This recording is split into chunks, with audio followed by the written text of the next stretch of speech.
BierTalk. Gespräche über und beim Bier. Hello and welcome to our podcast BierTalk.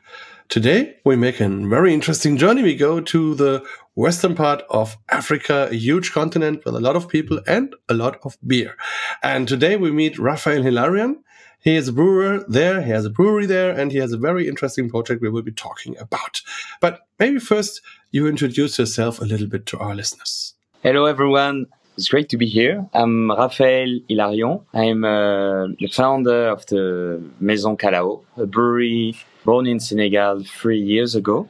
Been in France the past 6 years. Then I moved to Senegal 3 years ago.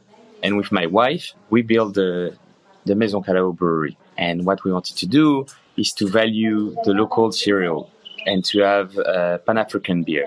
That is a huge thing to say, a Pan-African beer. Also, you call it Pan-African brewery. So really for the whole continent. I just have been to Cape Town and judged at the African Beer Cup. And so I really saw that there's a huge African beer culture and a wide variety and also a lot of interesting ingredients. Also like local herbs, local fruits you can use for making beer. So it's a rich source in Africa, which is maybe not really used yet. But maybe first let's talk a bit about yourself. So how did you come into the beer world or the beer life? How did that find you? It's a long story. I will make it short. So before to start brewing, I was working in a theater. So I was doing something else. But I was working with my hands and I wanted to do something by myself to make my own company. And I was speaking into the beer industry or the food industry. Both things I love. And it starts because I love beer. And I was in this brew pub called Panam Brewing Company in Paris. I was going there every day. And I was fascinated by the work of the brewers. So I was, going there, trying new flavors and asking a lot of things to the brewers. And little by little, I learned a lot. And it was great because it was brewers from Germany, Italy, Republic Czech, and American. So, it was a lot of information to get. And at some point, I just wanted to do more. I asked them to learn about the brewery. So I stayed with them for a day. And I had the idea somewhere to go back to Africa and do something there. And, it was in 2021 and the COVID happened. And it changed the whole thing. I was learning how to brew. I was thinking going back to Africa. Everything went very, very fast. With my wife, we said okay, let's just go back in Africa and let's make beer. And this is how everything started. Yeah. And originally you were born in Africa or in France? No, I born in France, but my parents were in Africa. So I lived in Africa 16 years in Ivory Coast, Senegal and Mauritania. And why did you choose Senegal now for your new home place? It's maybe the only country where I feel like I'm in home, And Senegal, it's like the door of Africa. They speak French. It's a very chill country. It's easy. It's always sunny. And it's very important. It's a stable country, for West Africa. Now, economic start to increase a lot. It's about 20 years now. So if you want to do something new, and found a business in Africa, it's one of the places where a lot of things is possible. Yeah, so I understand it's a little bit like you. You also are always sunny.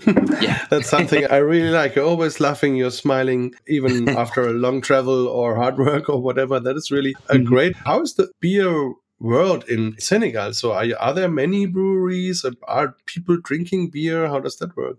So there is the industrial beer called Soboa, which is the Castel Group. It's an empire in West Africa. So Castel came there in the 60s, just before the independence, and they built different breweries. And they have this industrial model. So they had 2 beers only. So when I was a kid, in Ivory Coast, there was maybe 2 or 3 different beers made by Castel. And when I went to Senegal, it was exactly the same beer. So that was the market. There was only these 2 beers, Gazelle and Flag. And it has been like this till 2018, where the first craft beer born. So there's this French guy. He knew that the craft beer world started to grow, and he decided to make the first brewery here because a lot of customers wanted something new and different, something that they knew before in Europe or America. The demand was already there. They just needed a brewer. So the first brewer is called Dachau Brewery, and it was the only one. And then a second one arrived about 4 years ago. It's a Belgian guy. It's called Bono, but he makes his beer for the African market. So he imported from Belgium. And 1 year after, I was there without knowing that was happening already. I thought I would be the first, but it was great to see that it already happened. And how hard is it to set up a business? So do you just go to an office and say, I want to do a brewery, or do you have to do special things, or what? Yeah, it's very hard because Senegal is a Muslim country, okay? So 95% of the population are not supposed to drink, okay? But you have also a lot of foreigners who love to drink and find all the different alcohol they can. There is not so much, but there is enough. But when you go to the administration to find out how it works, to have the authorization, they're not used to that. So they don't know the law, All the law is the same as in France. So if you have the code penal and all the things for the French administration, if you know it, you can just do it in Senegal. But I didn't know at that time. So I was going to the wrong administration, and they told me you have to do this and this and this. And I did that for 9 months and find out that it wasn't for the good thing, because you call brewery is called brasserie in French, okay? But brasserie is also a restaurant. I was saying brasserie and they thought it was a restaurant. So I did all the paper for a restaurant. And then when they saw the tank, I explained I wanted to make beer, But when they came they said no, you went to the wrong administration. So it took me a year before I had the authorization. But at the same time, I was working on my recipe, which was good because I didn't have that much experience and I had to work with local cereal. And I had no idea how to use them and how that works. So a year was just perfect. So, but finally you made it, and then you started brewing your recipes. And did you have a team around you, people that you trained for brewing, or how is it looking today? I was by myself. It was just me, my wife. She didn't want to start with me. She was doing something else. But after 6 months, I was doing the recipe. You try to your friend. They say it's good, but it's not very good. So you have to, make it better and better every day. And I was just brewing every day by myself and just waiting for a few weeks to try it. Then my wife joined me and we start to brew together and learn a lot of things together, and went to to find some traditional way of working with this cereal. So you can't really find things written. You have to ask the people. So you just go across the country and look for some people that know how to use millet, for example. And so that was it. So we just keep brewing until we find the right taste. So from the beginning already you had the idea to use local grains and historic ancient ideas of African beers to make modern versions of that and to use these ancient grains or old varieties. Exactly. Mm-hmm. Yes.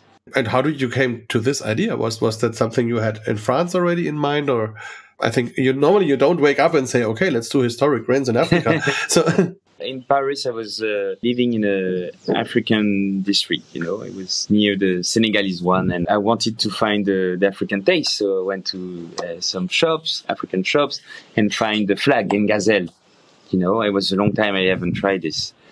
But I couldn't taste, I was thinking about something, but it didn't taste like it. I really thought that would be different. There was something, from Africa with different grain. I couldn't find any African taste in it. So I keep looking for an African beer around Paris. I found a few from South Africa, but nothing I know about. And the ideas start to grow and think maybe there's something to do there and find a proper West African taste. This is how we start. I didn't know what grain I would use. I was just thinking, I'd go to Senegal and I will look around and see if it works. And that's fascinating. What was your first beer you made, but you also could sell, and how did the people react? The first one was a stout. One of my favorite beers is Guinness. So I wanted to find something like Guinness. In Central Africa, people love Guinness. And so I had this barley grain, so I started doing it. I wanted to add something in it because it was too heavy. So I wanted to have something lighter, adapt for Senegal. Senegal, it's very hot. It's pretty dry. So you want something digestible. So I look into different information, and I found out that the rice can make a beer lighter. So I sent some message to brewer in Japan to see if we could have some information. They give me a few, and I thought, okay, I'm going to start with the rice.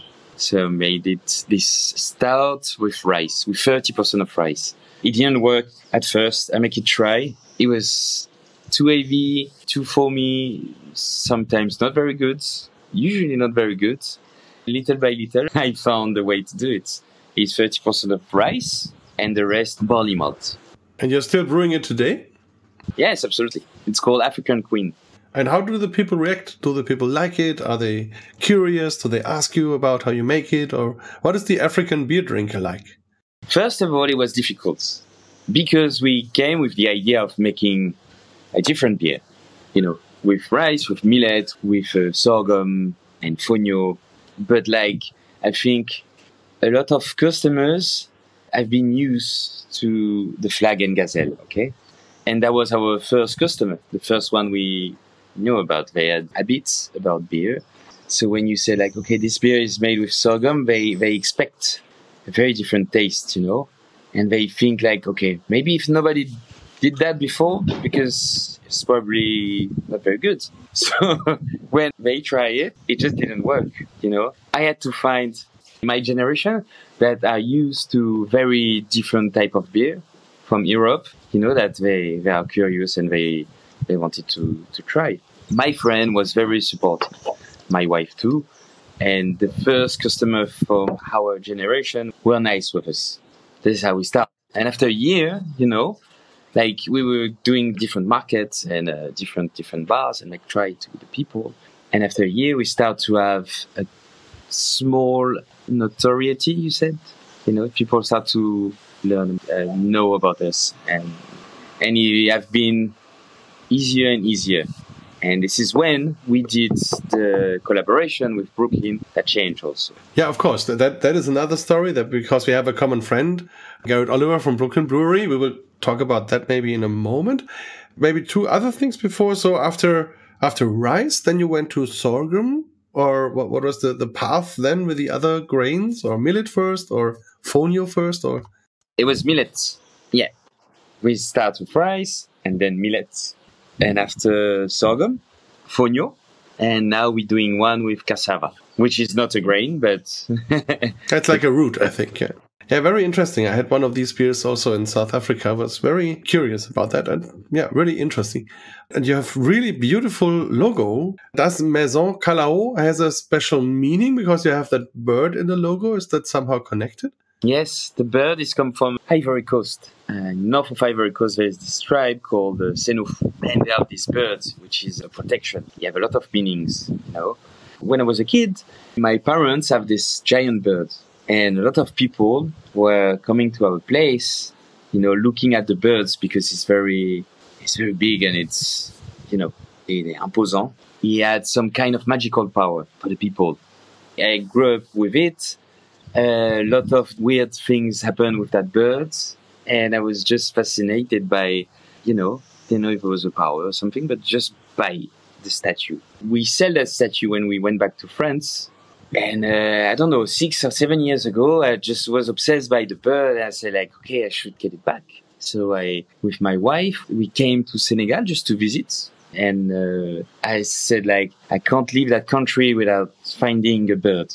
So I was looking for it for a month. 3 days before I left, I found a small bird. Bring back to Paris. It was in our place. It was kissing the bird every day, just to give luck. And yeah, I love the name. I love the statue. I love the meaning of it. It was just in my mind. Whatever company I would do, I would call it Kalao. Perfect. Wonderful story. And also, I'm already in love with the picture and also with the statues. It's really great. So you also had it when we met in the USA. Yeah, I had the bird. I've got it with me. That was great. So now we are at this common friend, Garrett Oliver. So how did you come across you? Did he just contact you or did you meet somewhere or how did that work? When I went to the east of Senegal, I found out about Fonio. I didn't know anything about that grain. Fonio comes from Senegal, Mali, and Guinea, a few other countries. But nobody eats it here, because as Garrett explained, when the French arrived, they didn't like it, so they make the rice. And that was a bit lost. So I went to the east in a very small village at the border of Mali, and it was in Christmas, so we had this big meal with Fonio. I loved it straight away, and I asked what was it. They explained me it was a very old grain and had a lot of very good thing in it. And I just said to my wife, we should do a beer with it. Probably we'd be the first making a beer with Fonio. And came back with some grain to use it, and I talked to a friend, look on the internet, and 2 days after he said okay, Brooklyn Brewery made the first Fonio beer. It was very interesting. So on Instagram, we asked for some advice, how it tastes like. We've sent some questions, and I think it's Garrett who answered to us. And he gave us exactly the quantity, how to use it, what it tastes like and everything. And this is how we start with Garrett. After a year, I had the contact of Pierre Thiam. I don't know if you know Pierre Thiam. He's the ambassador of Fonio in United States. He's from Senegal. He has some restaurants in America. And someone told me you should contact him because he comes often in Senegal and maybe there's something to do with it. I found out his contact, sent him a message. He told me, okay, I'm going to come in a month. We should meet. Also, I'd love to try your Fonio beer. And I made myself a Fonio beer with Brooklyn and Garrett. So we met. It was really great to meet Pierre. And he told me the Brooklyn team would come in a few months. That would be interesting if you met them. I said, wow, this is that could be amazing. And so he went back to America. He sent an email with Garrett's copy on it, and we started to talk. And we thought okay, maybe it would be interesting to make a beer together with Fonio.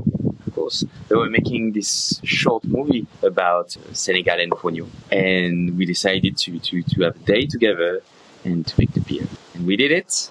And after that, I say okay, maybe I can make a special beer with Brooklyn. And they say yes. And this is how it starts. We did it and everything went bigger. Yeah, fascinating story. Garrett is a very charismatic guy and also a huge person in the brewing world. So that's also good to have him on your side. And also, I think the whole story, we will put a link to that film, to that movie in the show notes so that people can see it. It's really fascinating. Also, how to treat the Fonio. So it's, yes. On one hand, it's an easy grain because it's easy to grow. It grows everywhere. It doesn't need irrigation. It's a wonderful product. But when you have it, then it's hard to make something usable out of it. So there's a lot of work to do, which you can also see in the video. And this is really interesting. We have that beer. You gave me a bottle of it. So let's maybe try it. I don't know if you also have one.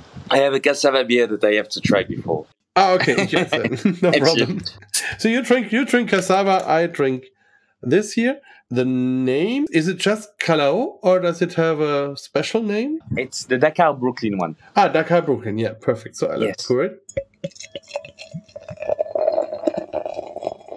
I just hope you traveled right, huh? I did my best. So I had it in my suitcase and immediately afterwards put it in my fridge until now. So it should be okay. I have it now in my glass and you see it's a beautiful, bright, golden color. A little bit shiny, so a little bit hazy. On top you have a beautiful white foam. So very, very intense, very long-lasting. And also the color, I really like it. Beautiful. And a very intense, quite differentiated taste. So you have some winey notes, but also some fruity notes. Winey, I would say it goes into a white wine idea. The fruity notes go a little bit like mangoes, like apples. Also some citrusy aroma. Also, of course, you have some grainy-ish aroma, a little bit of honey. And also a very fresh character. It really makes me wanting to drink it. So that's also great. And really a little bit gentle. So also a little bit noble. So more like a wine champagne character. So that's really very interesting nose. What would you say? You had it more often, I think. Yes. So we have 3 different Fonio beer. You have the pills. There's another pills, and one with fruits, with mango. For me, the particularity of Fonio, it gives a very nice and sweet body to the beer. I really like the taste. It's not heavy, it's something a bit light, subtle, and you're right, it reminds the white wine. Okay, so I have a try. Yes. Yeah, same again. It starts with these slightly winey notes, and then it's on the tongue, and then it's really a light body, but it's there. So it's not watery, it's just, I would say, noble. So really very pleasant. Also reminding a bit on wine, on gooseberry, also some fruity aroma, and then some hop is coming. Also, you have some bitterness in the finish, and a very nice mouthfeel, very creamy. Also some bready character, a little bit like sourdough, so a little bit. Very complex, a lot of things you can taste and smell. I don't have all the words, the right one, but for me, it's my favorite beer with the Fonio. It's the one we sell the most. Not because it's Fonio, because I think people just really like it. And it works really well in our climate here. It just fits, with the country. And how much Fonio is in it? This one, there is 20% of Fonio. And do you have to malt the Fonio, or is it just pure? No, you can't malt it. We try, but it's so small. We don't have the tools for it. And I think it's just too small. You just use the Fonio as it is. So they have the whole system, to break the grain and to keep something look like couscous. It's sandy, it's as small as the sand. Looks like couscous, and you just put it into the hot water and you let it get bigger, let's say. And then you just pour it into the first step of the brewery, the mashing.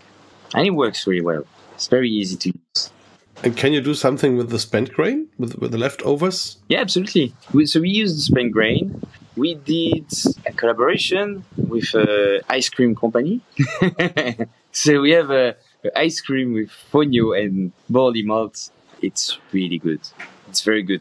And the small grain, so to eat it like this, it can be very different. It's very sandy, so some people don't like it. But into an ice cream, it gives a kind of crunch, which is very nice. It tastes like praline, which the Fonio doesn't taste like it, but they toast it and they use it into the ice cream. It's really good. It's very, very good. We did also some biscuits with it, which transform into flour to make some bread, and we give it to a soap company too. They use that in the soap also, with the Fonio beer. So would you say Fonio is growing in Africa, or at least in Senegal now, more and more, or is it just a very small part? I think some people are very pushing, to value the Fonio. So you could see more and more the Senegalese diaspora would look for something West African. So they will look for different grain, as Fonio, Sorghum, and Millet. People mostly use with the rice here. So, all the plates are made with a base of rice. If you change to Fonio, it would get the sauce differently, very differently. So it's hard, but people are curious and they try it. But the good thing is, Fonio, it's very good for your health. Yeah, very healthy grain, and also the original, more or less, from Africa. So it's great to support that. What else beers do you do? So we were talking about the stout. We now had the collaboration with Brooklyn. So what other beers are in your portfolio? We have 9 beer now. So an IPA with rice, a stout with rice. We have a sorghum beer with pepper from Cameroon. And we have the cassava with the atieke. So the atieke is the cassava, looks like couscous that we use. This is a lager. Then we have a fruit seasonal mango beer. We have also 100% Senegalese grain beer called Dakar. And this is with 80% of millet and 20% of rice. We malt the millet too. And we have the Dachau Brooklyn also. And a Bissap beer. The Bissap is one of the juice that people drink here. It tastes a little bit like red fruit and cherry, I would say. The next one would be a spicy beer with pimiento. Also sounds interesting. Yeah, when I was in South Africa, I also learned a lot of local herbs from that region, of course. That was for me the most interesting beer, because you can get like an international lager everywhere in the world. but this very special things, which also have a special taste and also maybe some healthy ingredients and also really original stuff that is really interesting. We had a lot of talks because they asked me, what could we do for South Africa to have like an iconic beer? They thought of an African Pils or something like that. But I said, okay, that doesn't make sense if you try to grow hops and reach the same what hops like in US or in New Zealand are. But you have your herbs, you have your fruits, you have your wood, you have your culture, your grains. So use that. And I think that is really a key and a lot of possibility for the future, which is in general a fantastic thing. In terms of brewing, maybe a last thing, what about your brewery? How does that look like? Is it like stainless steel you imported from somewhere, or did you build it yourself, or what about your brewery? We have a very small brewery for now. We just bought a new one that will come very soon. You can't really find the tools here. There's nothing that exists for the beer industry. We have to import, of course, the barley malts from Europe. We have to import the hops. We're trying to use as many hops we can from Africa. It's come from South Africa. The grain here, we malt it, so the sorghum and the millet. Then, of course, we use the water from here. And I think we will try at some point, when we have the tools, to make our own yeast, an African yeast. That would be great, because I think you can find some very interesting here. I think so. There must be yeast in Africa, yes. So especially in a region where the rainforest is. Now there is a new barley malt from Malt Europe that is made in Ethiopia. But in Africa, it's harder to get things from your neighbor country than from another country in Europe or America. It's really hard. So we try to work on that so hard. And I think in a few years, things will change. I hope so. That would be really great and a good development, yes. Also for the whole economy and everything. What are your plans for the future? So developing more beers or developing more throughout Senegal or having like daughter breweries somewhere else? Or what is the idea? We'll try to extend our beer, maybe export it to Europe and America. This is something we want to try. And we will try, to propose our beer to like the Senegalese restaurant in France. That's how we're gonna start. One of the priority right now is to finish our brewery because we are brewing in our home. It's been about 3 years now. We just moved from other place. It's getting bigger, but it's pretty small. And now we find finally a brewery. So all our focus is there right now. So what we want to do is to have our tap room there and grow the grain, that we use near the brewery, because there's a big garden, so we could tell to the people the story about the grain and they could see it and see how it works. So we will probably do some workshop and things like this. That is a fantastic idea. And if people want to visit you, they fly to Dakar and then you can go by like Uber, or how can they find you? There's our number on the Maison Kalao, the Instagram. So you can just go on that, send us a text, and we will welcome them. Fantastic. So we put that also on the show notes. And so I say thank you very much for your time, for the beer. It was great. And you have a beautiful day. I hope today looks very beautiful here on the video with your palm tree in the background. So I'm very curious to visit you. So thank you very much again. Anytime. Thank you, Markus. Have a good day. BierTalk, der Podcast rund ums Bier. Alle Folgen unter www.biertalk.de.